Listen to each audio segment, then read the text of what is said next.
Diyan sa 10, i-verify yung ID. Tapos, dito, ayan ang pila. May natas itong pila. Ito naman ang susunod na pila. Pagkatapos ng pilang to, doon nilipat.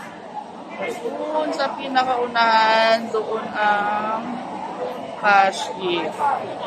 Pakasiba ko ah. Yung pila dun sa stage, yan pala yung pila nung iniwanan namin dun sa dulo. Ito na ngayon ang pila ko. Buti nakabalik pa ako sa pila ko. So, ito na ngayon yung dami ng tao dito sa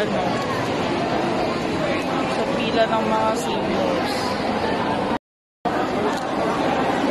Ayan o, meron pang gitnang pila. Pagkatapos ng payout na nandito, lilipat naman dyan sa may gitna.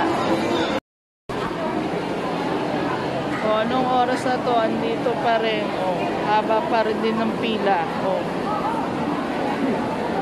Ako, tapos na ako yung verify. Teller 1 na daw. Pero titingnan mo naman yung pila ko. Ako ang dulo. O, susundan ko pa yan na nakaikot na yan. Para? Papunta doon sa may unahan.